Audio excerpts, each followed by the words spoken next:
signed up to the Brexit policy. I mean, I just think it's crazy to sit there and still hold the line that Brexit was the main issue and that was the reason that people didn't like Jeremy Corbyn. It wasn't.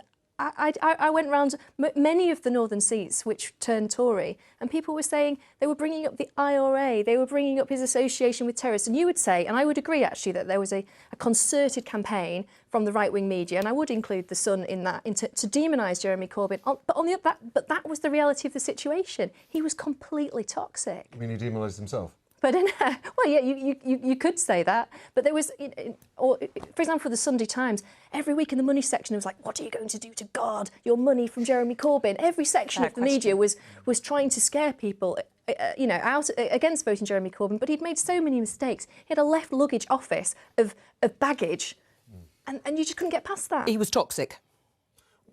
He was raised on the doorstep. He was toxic, Richard. We've just heard it from all sorts of different quarters. Helen's right in that inevitably the right-wing press, like The Sun and the Daily Mail, did try and carry out a character assassination. But I expect that. If you've got a socialist programme, if you're anti-establishment, the establishment media. No, but we're not talking about the programme. We can talk about the programme. We're talking about Jeremy Corbyn. Was Jeremy Corbyn toxic on the doorstep? Having heard everything in the film from Stoke on the comments that have been made by your MPs and former MPs who lost their seats, and by Helen, who was also out in the campaign, was he toxic or wasn't he?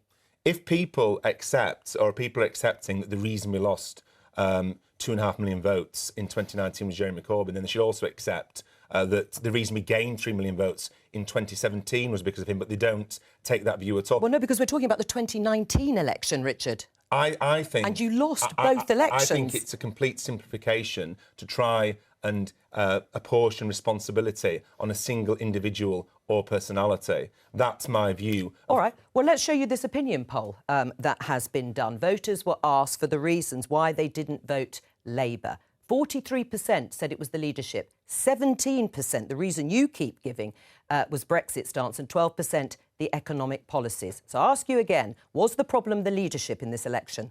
I'm afraid I'm not going to give you the answer that you want. It's not the answer I want. I'm just saying, look at the evidence. The evidence suggests it. I believe that the issue of Brexit and the issue of people's perception of the leadership were linked. But at the same time, of course, the Sun newspaper, of course, they were writing false things. I had to take Tom and his newspaper to court when they said something dreadful about me.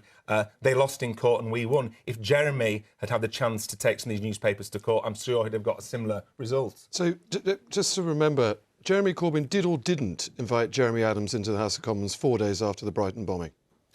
Your newspaper, that's a suggestion. Your newspaper has not only demonised people in Liverpool disgracefully, has not only demonised ex-striking miners. But Richard, answer the question. Your newspaper has also indulged in dog whistle racism, and yes, tried to carry out a character assassination. Want to answer that question. Tried to carry out a character assassination on Jeremy Corbyn, somebody who cares far more about working class people than you and the people who But none of them. So do you want to answer that question? Did he or didn't he bring Jeremy Adams into the House of Commons 4 days after the Brighton bombing?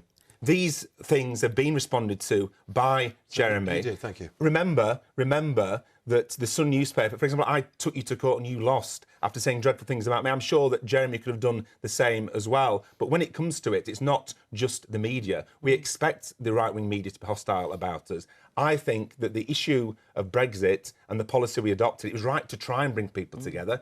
I admit it. It failed, and I think that meant that people didn't necessarily trust us as a Labour Party because they thought we were going to get Brexit done and they're frustrated we haven't. Well, we're going to talk about the Brexit policy in a moment, but let's listen to what the former Labour Prime Minister Tony Blair said.